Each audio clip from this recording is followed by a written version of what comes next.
What is the creepiest or most unexplained thing that's happened to you that you still think about to this day? Story 1. Attention.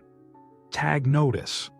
Jokes, puns, and off-topic comments are not permitted in any comment, parent or child. Parent comments that aren't from the target group will be removed along with their child replies. Report comments that violate these rules. Posts that have few relevant answers within the first hour, and posts that are not appropriate for the serious tag will be removed.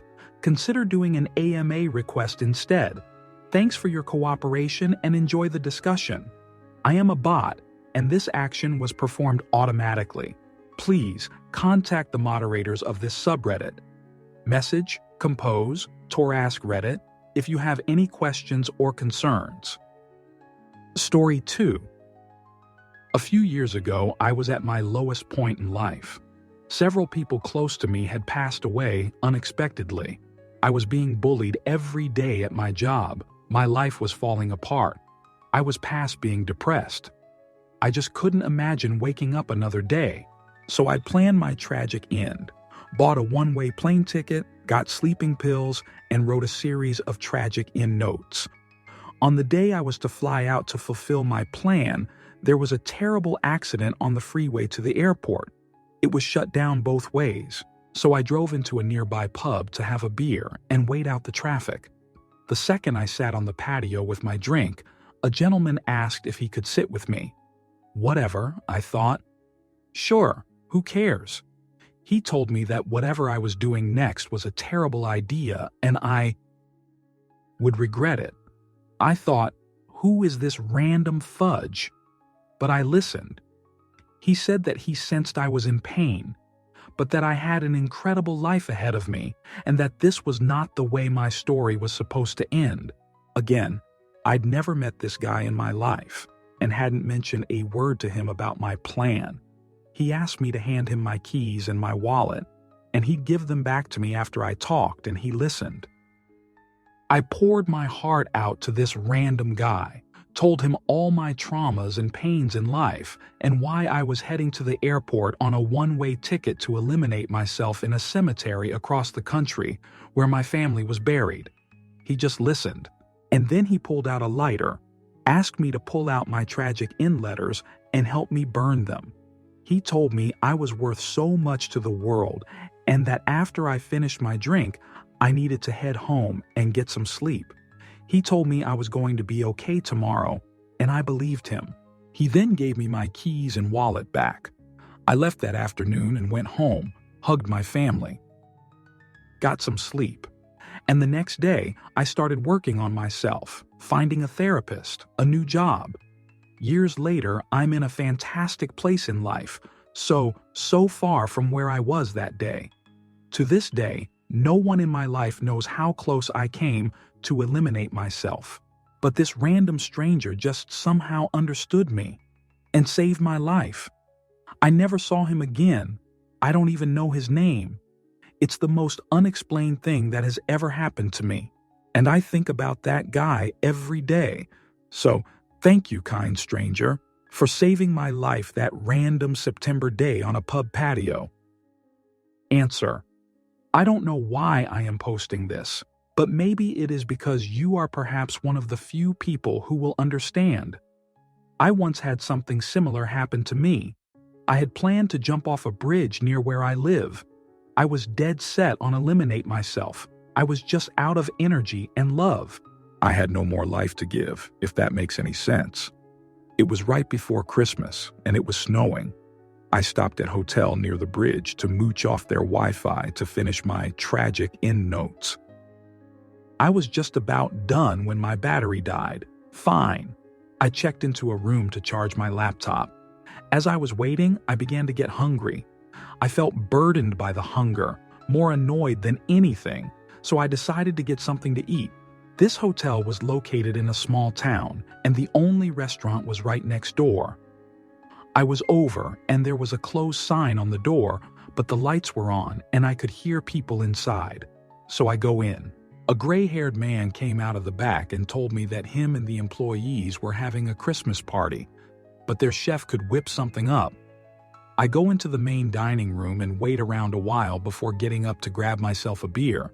This big black guy comes out from the kitchen and asks me what I want to eat. I tell him that a burger and fries would do, or whatever is easiest for him. I go sit down in a booth and ponder what a big black guy is doing out in the middle of nowhere. The area we were in is pretty close-minded. Anyhow, he comes out from the kitchen with a burger, fries, another beer, and one for himself. He promptly sits down and joins me. My thoughts for my tragic end note are promptly pushed away as I become annoyed by his presence. He begins talking to me, telling me about his life. Just filling silence, you know? Then he tells me that what I'm about to do is a big mistake. If I don't care about living, why not do exactly what made me happy? Why not do all of the things I had been meaning to do, but put off for work, for solving other people's problems? He said a lot of other things too, some of which felt like he knew me and felt a bit foreboding, but in a good way. Like somehow he knew that I would overcome all this suffering and lead a good life. By the end of the conversation, I was too exhausted to finish my note. I decided to finish it in the morning. When I woke up, I decided to give myself 1 year. Just 1 year to try everything that man suggested. I decided to really truly do everything I could to be happy, to really give my all to doing the things I had been putting off. I decided to walk next door and see if I could find him, or at least leave him a note. When I walked in, no one knew what I was talking about. There was no Christmas party. No black guy had ever worked there, and they closed at 5 p.m. the evening before due to the weather. I walked away stunned, but I couldn't really say surprised. The whole evening seemed surreal. To this day, I have no idea who that man was. I only know that I owe him my life. The changes that I made that year after I met him eventually led to me meeting my husband and having my son. We stopped there on a summer road trip this past year, and I cried when I realized how close I came to ending my life. I can't imagine not knowing my husband or my son. I think of that man often, and I call him my angel. Frankly, I don't care if he is or not, but he will always be the angel that saved my life. I hope someday I can pass it on. Story 3. To this day, there was a kid in my class that no one else remembers. I distinctly remember playing with this kid in kindergarten, and we were pretty much inseparable. About a month past Christmas break, he disappeared. No one remembered him. Not the teachers or the others in my class. No one. I even asked the school counselor if he was okay, and she humored me by going through records to see if he'd transferred. She couldn't find a thing. I think about it at least once a month. Answer: I have something similar. When I was a freshman, I think, in high school, we had a pair of new students start who were twins. I remember both of them because while they were twins, they had slight differences so I could tell them apart. Anyways, a few years after high school, I get a friend request from one of them. I was looking at her Facebook randomly one day, looking at her pictures and didn't see any of her sister, which I thought was odd. I mentioned it to my friend and she looked at me strangely and said, "She doesn't have a twin." I asked another couple people we went to high school with, and they all said the same thing. I have no idea what happened, and it still baffles me because I distinctly remember 2 of them, but apparently there was only 1. Story 4. When I was 13, I moved into my brother's bedroom, as it is an extension to the original house with an ensuite and is far larger than my old room. Originally, it was a tiny box room with the entrance to the attic, but was extended outwards. The attic entrance is always open, with a permanent set of metal ladders angled up into it. There's a picture of it, here. The gray arch is where the original room ended. Within a few weeks of moving in, I'd wake up in the middle of the night to see a figure staring down me, with a white head like a skull and formless black body. It would slowly move down to the foot of my bed and stare me until I moved, at which point it would sink into the floor. Just sleep paralysis, right? and I'd begged to move into the room and had just got it set up so I wasn't going to leave.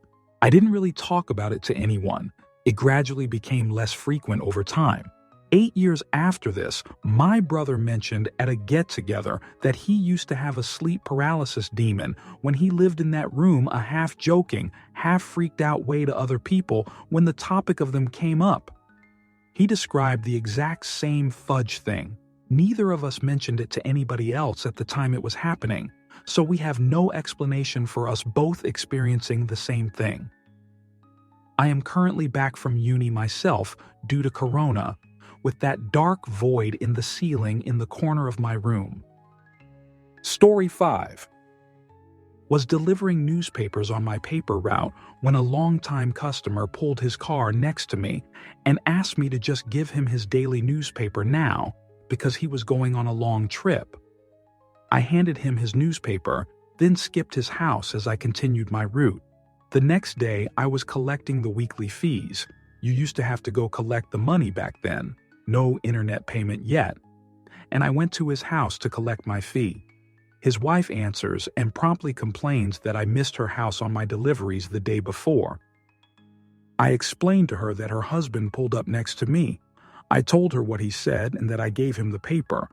She started crying, told me that he had died a couple weeks ago, and it was obviously not possible that I spoke with her husband the day before. I know what I saw, and nearly 30 years later, I still think about that situation. I have no way to logically explain what happened, and it still gives me the creeps. Story 6. I don't think I have ever talked about this to anyone because it still hurts to think about it. But yeah, I really wanted to share this here. Also, this is quite a long one. I had this neighbor who was around 30, and he was such a sweet guy. Let's say his name was Adam. I felt like he was the kind of older brother I've always wished for. He was an all-rounder, gym freak, good at singing and playing every possible instrument, dance, sports, cooking, etc. He used to take me and my younger brother to the beach wherever possible. So this incident took place 3 days before my 14th birthday. I was on my way to school in the morning when this absurd scene flashed in front of my eyes. It was him getting into an accident and dying. It felt surreal. I almost wanted to cry. But then I told myself, maybe it's because I had watched a movie with a character dying the previous night. I continued with the day, and it was almost 8 p.m. when my parents got a call from someone. I could see their face change expressions. Once the call ended, they said they needed to go somewhere and would be back in a while. I wasn't sure what was happening, but I felt that something wasn't right. Next morning, I woke up to the worst news of my life. Adam was no more. Apparently, he met with a major accident the previous night and died on the spot. I didn't know how to react because a few hours before he died, I did have a bad feeling. For days, I couldn't even sleep. And I blame myself because I felt like maybe I could have warned him about it and maybe he would still gonna be alive. It's been almost 7 years since this incident took place, but every time I think about it, my heart aches and I still wished he was alive. I still can't figure out why I had that sort of a feeling hours before it actually happened, and it scares me. Answer: my sister and I had a feeling our mom was going to die. She had some problems, but she still meant the world to us. Around 3 days later, she was driving tipsy and on her phone trying to dial my dad's number without a seatbelt, and she went off the road and died. Her airbags never went off. The worst part about this is that my sister, almost 20 now, and I, 27, both saw in our heads exactly how she died and what happened during the accident, and it was severely disturbing.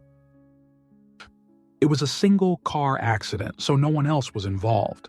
We saw this after she died, about 2 or 3 days after, like a vision. And I read the autopsy report a few months back. What my sister and I saw in our heads was exactly what happened to her, down to a T for the most part, minus a few minor details. We were on the outs, so I wasn't answering her messages before this happened. We were arguing about something stupid a few days prior. This happened 11 months ago, and I was 8 months pregnant with her first grandchild at the time. Story 7. Driving home from work late one night, I was followed, and it was weird. I left the hospital and turned off the main road to a bunch of side streets I would take. At one point, I noticed a car behind me that made the same left turn as me. They sped up to get behind me. I thought nothing of it. Then I briefly thought about running to 7-Eleven to grab some food and turned on my right signal, but I realized I had food at home, so I turned my signal off. The car behind me turned on their right signal and turned it off as well, exactly as I had. At that point, I got a bit spooked. So I turned my right signal on and they did as well. Instead, at the next intersection, I turned left, even though my right signal was on. They did as well. They proceeded to follow me through a series of odd turns. Eventually, I turned onto a cul-de-sac I knew about and figured I could turn around there and look at the driver to see who was following me. As I approached the end of the road, they figured out what I was doing. They stopped and did a fast K-turn and sped off. It was weird. Still don't know who it was. Story 8. I used to work in a nursing home where I cared for dementia patients.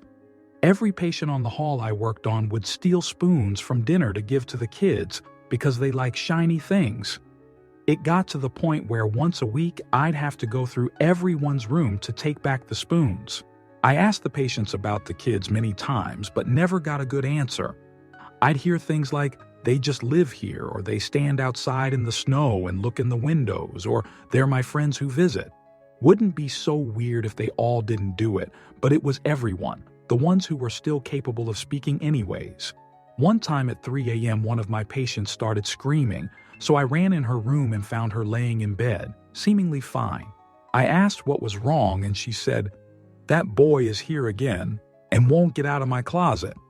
I'm scared." Like me too, Dolores. What the heck? Answer. I used to work in a nursing home through high school in the Midwest in a tiny jerk town. I'll never forget the story of the night when 4 or 5 call lights went on one of our wing shawls, and every single one was to tell us something to the effect of the children came and rearranged the furniture. Sure enough, there were chairs pushed around even in rooms where the resident wasn't able to stand on their own. The creepiest one was the man who was seated on the toilet and has a chair pushed up against the door, who wasn't able to stand on his own and used a wheelchair plus someone to help him get up to it. There were more creepy stories I gained on night shift over 4 years, but that one was definitely scary even not being firsthand. My personal favorite first-hand experience was, at various points throughout the night, we heard a very distinct scream. My partner and I cleared all the rooms looking for someone in trouble, radioed the nurse, and she didn't hear it at all. Later, we were outside and heard it again, and she was inside and called us back in, freaking out. A few hours later, we had a resident go missing, and we found her in an empty room in the pitch black just staring at the wall. Story 9. I was about 7 or 8, and I was at a housewarming party at my aunt and uncle's new house. It wasn't extravagant. It was a lower to middle-class mobile home in South Carolina. Wasn't really a big party, just the family, some barbecue out back, red Solo cups, all boxes in the garage and not even distributed to their proper rooms. The only things that were unpacked and where they should be was the furniture. So anyway, 2 of my cousins were there and one of them had a friend over, and we were all playing together, some made-up fantasy game where we were pretending to be princesses or something. All of the adults were out back drinking, and I emphasize, there were only 4 people inside the house. Me, my 2 cousins, and the friend. The house was set up in such a way that the kitchen was the first room you walked into from the front door. Then there was the living room. Then past that was the hallway with the bathroom and bedrooms. I was in the living room on the couch because that was the princess's bedroom, and I was kinda just sitting there idle while the others got snacks. With no warnings or no other sounds, Every single one of us hears a female voice let out an ear-piercing, gut-wrenching, overall horrifying scream in the bathroom. It was clear as day, and it was so loud and sudden that it made me jump, as the living room was right next to the hallway. My cousins and their friend run out from the kitchen and look at me sitting there, and then we all run from the living room into the bathroom. Not a single person is in there, and nothing is displaced because there wasn't anything unpacked anyway except the toilet paper. We turned back around to see about 3 adults coming in from the back door because they had heard it too, coming from inside, so it wasn't any of them. What gets me about it is this. We have all since entertained the idea that it was a prank no one has fessed up to yet, but in order for it to have been a corporeal being, they would have had to somehow get into the bathroom without me seeing them from the couch, screamed, ran out of the bathroom to either the back door without any of the 4 kids in the living room seeing, or out a window in one of the bedrooms. All of the bedroom windows were locked from the inside, so if they escaped that way, someone would have had to lock it and go out the back door, which again, we would have seen. One of the creepiest things that's happened to me. And before you cry, speaker hidden somewhere, that was one of the first things that my uncle checked for when he ran inside and was told by us that none of us had done it. Me and my cousins think it's either something supernatural or something that the adults did, and all of the adults that were there think that one of us screamed and lied about it because we were all in the bathroom when they came in.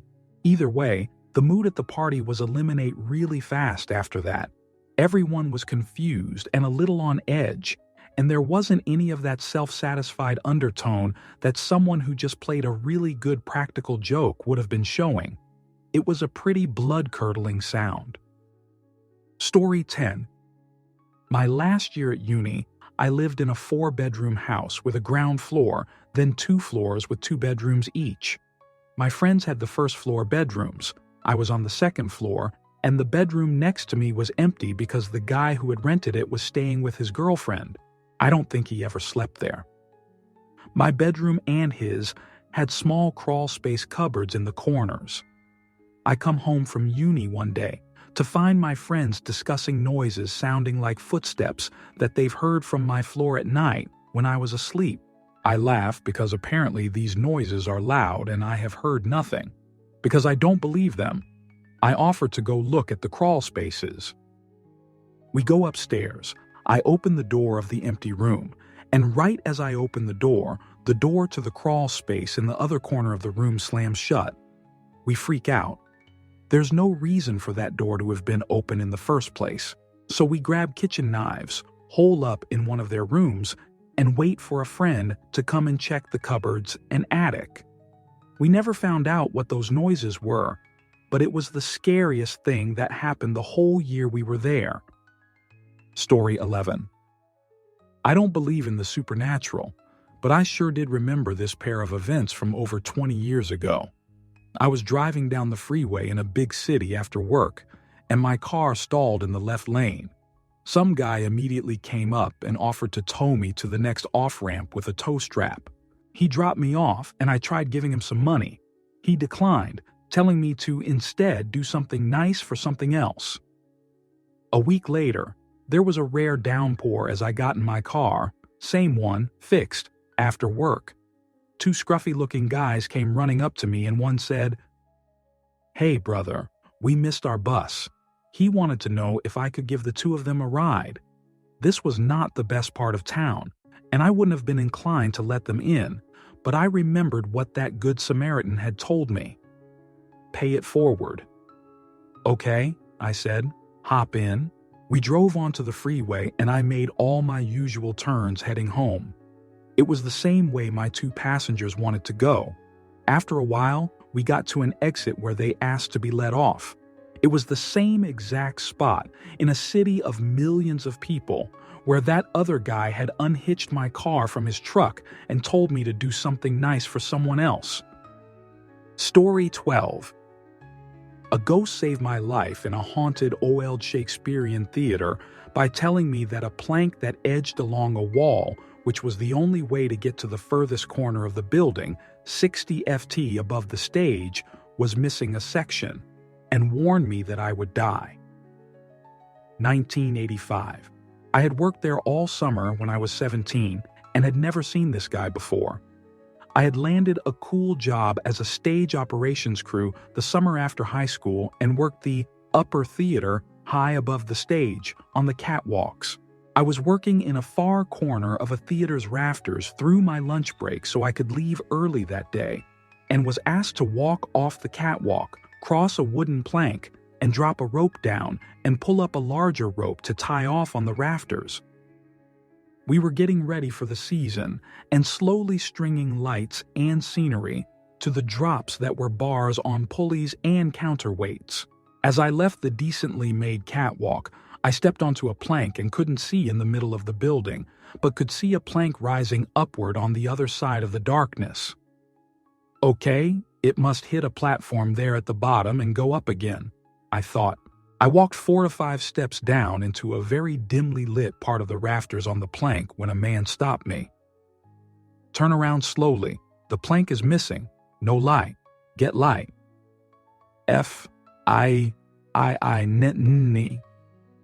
I said in a sarcastic teenage voice. I turned around and got back on the catwalk, walked to the ladder and climbed down to the stage to get a flashlight. My boss asked, "Why are you down here?" "I need a light, and your guy said a plank was missing and to get a light." "What guy? You were the only one up there." "The old guy with the beard and wool cap. My boss, who headed the technical carpenter electrical part of the theater, was in his late 60s and had worked in that theater for nearly 40 years. He looked amused at first, laughing at me asking, 'How'd you know about that?' 'Know about what?' 'I came down for a flashlight so I could see.' 'You're serious? You saw him?' 'It must have been 1954 and a rigger fell from the rafters and died. He fell all the way to the stage. I think his name was John. In the 74, my assistant made up a story about talking to him, but back then we were all smoking something. What are you on?' 'Nothing. Come with me. Let's see if it's missing.' So he did. Sure enough, the plank was missing. There was the plank I was on. A platform, nothing, and a platform with a plank from that platform to the upper corner of the building. From my vantage point, it looked like plank, platform, plank, platform, plank. In the dust along the plank were my footprints leading right to the edge.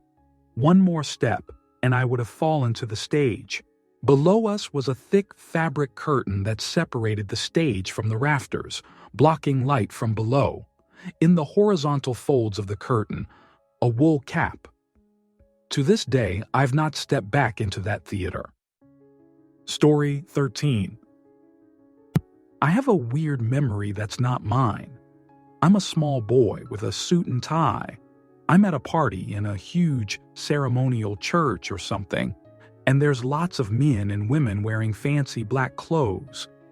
They all get in a circle. It's the middle of the day. Light was brightly coming in through the windows, and there are oldish couple dancing in the middle of the circle with some very classy fancy music, and I was trying to look at them through people's legs. Suddenly, the man falls. No gunshots. No one did anything to him. And then the second he falls, everyone starts screaming. People were running away, but the men were running towards him. I think I was trampled because I was lying on the floor, and then everything goes black. That's all I can remember. This is a clear memory that has stuck with me since I can remember. I'm really creeped out because I know that memory isn't mine. I've never gone to a fancy party in a church when I was little, and I don't know what happened to that man because I fell over.